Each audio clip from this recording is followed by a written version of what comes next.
अधर्म को मूक बनकर जो सिर्फ निहारते हैं, वो चाहे भीष्म हो, गुरु द्रोण हो या दानवीर और धनुर्धर कर्ण हो, सब मारे जाते हैं। आरओ यारों की 11 फरवरी के पेपर होने के बाद से पेपर बड़े पैमाने पर लीक हुआ। यहाँ तक कि एक दिन पहले ही पेपर लीक हो गया था। आज 18 दिन हो गए बच्चे प्रयागराज में लगातार धरना प्रदर्शन कर रहे हैं, लेकिन अभी तक पेपर कैंसिल नहीं किया गया, जो कि मेहनत का ईमानदार परीक्षार्थियों के सपनों को चकनाचूर करने वाला एक जघन्य अपराध है। इस वीडियो में हम आरओ यारों से संबंधित कुछ महत्वपूर्ण मुद्दों पर बात करेंगे। आप देखिए, ये ट्विटर हैंडल है और ये अमिताभ ठाकुर जी हैं, जो कि पूर्व आईपीएस अधिकारी रहे हैं। इन्होंने जो कल देर रात को ट्वीट किया है कि अभी तक तो ऐसे तो आरओ यारों के सबूत को लेकर काफ़ी साक्ष्य प्रमाण सब कुछ पेश किए गए हैं, लेकिन इनके द्वारा कहा गया है कि आरओ यारों परीक्षा में पेपर लीक से जुड़े कुछ अत्यंत महत्वपूर्ण सीधे सबूत प्राप्त हुए हैं, जिन्हें कल सुबह मैं प्रस्तुत करूंगा। री एग्जाम ही एकमात्र विकल्प है। इसके बाद बात करें तो इन्होंने कुछ देर पहले, उसके 1 घंटे पहले एक और ट्वीट किया है। छात्र नेता आदर्श भदौरिया द्वारा दी गई जानकारी के अनुसार उन्हें एसटीएफ द्वारा आरओ यारो परीक्षा में धरना प्रदर्शन नहीं कर पाने के लिए थाना कैंट व कीटगंज से जो है 25 से 28 फरवरी तक अवैध हिरासत में रखा गया। जांच व कार्रवाई। अब जो इनके द्वारा ये ट्विटर हैंडल पर शेयर किया गया है अमिताभ ठाकुर जी के द्वारा, ये आज के न्यूज़पेपर में भी निकला है। यहाँ देख सकते हैं, छात्र नेता ने राष्ट्रपति से मांगी इच्छा मृत्यु। आरओ यारो परीक्षा निरस्त करने की मांग को लेकर आंदोलन कर रहे इलाहाबाद विश्वविद्यालय के छात्र नेता आदर्श भदौरिया ने राष्ट्रपति को लिखकर इच्छा मृत्यु की इजाजत देने की मांग है। आदर्श का कहना है कि 25 फरवरी को पुलिस ने उसे कमरे से पकड़ा और 5 दिन तक अनाधिकृत तरीके से हिरासत में रखा। उनका और परिजनों का मानसिक शोषण हुआ। ऐसे में अब इच्छा मृत्यु के अलावा कोई रास्ता नहीं बचा। आप देख सकते हैं कि शासन और प्रशासन के द्वारा, सरकार के द्वारा कितनी बड़ी दमनात्मक कार्रवाई की जा रही है। यहाँ पर देख सकते हैं ठाकुर जी के द्वारा जो है ये ट्विटर जो है शेयर किया गया है, और ये जो है यही आपके जो है पूर्व आईपीएस अमिताभ ठाकुर जी हैं, और री एग्जाम में धरना स्थल पर बच्चों के साथ भी गए थे ये मिलने के लिए।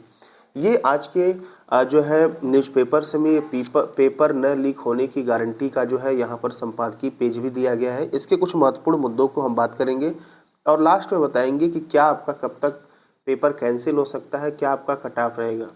देखिए, पिछले दिनों 4 पालियों में हुई पुलिस कांस्टेबल भर्ती परीक्षा पेपर लीक होने के चलते निरस्त कर दिया गया। फिलहाल उत्तर प्रदेश सरकार इसकी जांच करा रही है। उसने छात्रों को 6 माह के अंदर दोबारा परीक्षा कराने का भरोसा दिया है। सरकारी नौकरी पाना लाखों युवाओं का सपना है, जिसे साकार करने के लिए छात्र खूब पढ़ाई करते हैं, लेकिन जब पेपर लीक हो जाता है तो उनके वर्षों के परिश्रम पर पानी फिर जाता है। माता पिता द्वारा उन पर खर्च किया गया पैसा भी व्यर्थ चला जाता है। जो भी उम्मीदवार दूर दराज से परीक्षा देने आते हैं, उनके आने जाने और रहने का पूरा खर्चा बर्बाद हो जाता है। हालांकि सरकारें इसे लेकर गंभीरता दिखाती हैं, फिर भी पेपर लीक रोकने के उनके प्रयास नाकाफी साबित हो रहे हैं। बात यहाँ नियत और नीति दोनों की है, जिसका जवाब युवा वर्षों से तलाश रहे हैं। हर बार जब तक जांच होती है तब तक पेपर लीक की दूसरी घटना घटित हो जाती है, और ये केवल ना सिर्फ एक राज्य का है, जबकि सभी राज्य का जो है यही हाल है।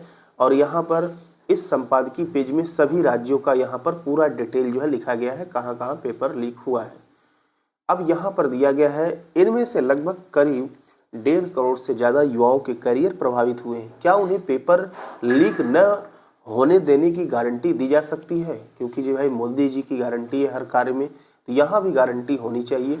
पेपर लीक न रोक पाना संबंधित परीक्षा आयोजित करने वाली संस्थाओं और सरकारों की एक बड़ी नाकाफी है। यह केवल परीक्षा व्यवस्था में खामी का मामला नहीं, बल्कि लाखों युवाओं के सपनों को चकनाचूर करने वाला एक अत्यंत जघन्य अपराध है। भारत एक युवा देश है, युवाओं के सपने भी बड़े हैं। वे परिश्रमी एवं प्रतिभाशाली है और तमाम कठिनाइयों एवं अभावों से संघर्ष कर इन प्रतियोगी परीक्षाओं की तैयारी करते हैं। अव्वल तो देश में भर्ती परीक्षाएं नियमित अंतराल पर होती नहीं हैं, और जब भी होती हैं पेपर लीक की भेंट चढ़ जाती हैं। पेपर लीक के दोषी पाए जाने वालों के खिलाफ कुछ राज्य सरकारों ने सख्त कानून भी बनाए हैं, लेकिन इन कानूनों के बावजूद पेपर लीक बदस्तूर जारी है। स्कूली बोर्ड परीक्षाओं के पेपर लीक होने की समस्याएं भी आम हैं। हाल ही में केंद्र सरकार ने सार्वजनिक परीक्षा अनुसूचित साधनों की रोकथाम अधिनियम 2024 बनाया है। इसमें किसी भी परीक्षा में कदाचार में मदद पहुंचाने वालों को 3 से 10 साल की जेल और भारी जुर्माने तक के प्रावधान है। यह कानून केंद्र सरकार और उसकी टेस्टिंग एजेंसियों द्वारा आयोजित की जाने वाली ज़्यादातर केंद्रीय परीक्षाओं पर लागू होगा। फिर भी सिर्फ कड़ी सजा के प्रावधान भर से इस समस्या का कोई प्रभावी हल निकलने वाला है। देश में ऐसी संस्थाएं बनाई जानी चाहिए जो कि संघ लोक सेवा आयोग की तरह निश्चित समय पर प्रतियोगी और भर्ती परीक्षाएं कराएं और उनके परिणाम भी तय समय में घोषित करें। आप जानते हैं कि यूपीएससी के द्वारा कोई भी कभी भी धांधली देखने को आपको नहीं मिलती है। इसके साथ ही भर्ती आयोगों में राजनीतिक संबंधों संपर्कों वाली नियुक्तियां पूरी तरह बंद होनी चाहिए। परीक्षा आयोग का अपना प्रिंटिंग प्रेस होना चाहिए। 1 घंटे पूर्व प्रश्न पत्र की सॉफ्ट कॉपी को कोड लॉक के माध्यम से सीधे परीक्षा केंद्रों पर भेजा जाना चाहिए। परीक्षा केंद्रों में मौजूद अभ्यर्थियों को प्रश्न पत्र वहीं प्रिंट करके वितरित किया जाना चाहिए। इस विधि से प्रश्न पत्रों को छापना थोड़ा महंगा जरूर होगा, लेकिन परीक्षाएं सुरक्षित और लीक प्रूफ होंगी। इसी तरह प्रश्न पत्रों के कई सेट बनाए जाने चाहिए। आवश्यक है कि पेपर लीक के मामलों को 1 महीने के भीतर निपटाने के लिए फास्ट ट्रैक कोर्ट में सुनवाई सुनिश्चित की जाए। किसी कोचिंग संस्थान की संलिप्तता मिलने पर सिर्फ संबंधित आरोपितों पर ही कार्रवाई न हो, बल्कि उस कोचिंग संस्थान को भी बंद किया जाए। पेपर तैयार होने से लेकर परीक्षा केंद्रों तक उनके वितरण की प्रक्रिया में सैकड़ों लोग शामिल रहते हैं। ऐसे में कोई एक कमजोर कड़ी भी दबाव या प्रलोभन में पेपर लीक जैसा गुनाह कर बैठती है। इसलिए ऊपर से नीचे तक सभी को जिम्मेदारी तय करनी होगी। चूंकि हर युवा को सरकारी नौकरी नहीं मिल पाती, इसलिए आज भारत में स्टार्टअप और स्वरोजगार का चलन तेजी से बढ़ रहा है और बहुत से युवा प्राइवेट नौकरियों को तवज्जो दे रहे हैं। फिर भी जो छात्र सरकारी नौकरियों की तैयारी कर रहे हैं, जीवन खपा देते हैं, उनके साथ पेपर लीक का मजाक बंद होना चाहिए। सरकारों को इसकी गारंटी देनी चाहिए। देखिए, आरओ यारो जरूर कैंसिल होगा का अनुमान लगाना ठीक है, लेकिन 100% कैंसिल होगा कि तब तक कोई गारंटी ना ले जब तक ऑफिशियल नोटिस ना आ जाए। लाखों बच्चों के भविष्य का सवाल है।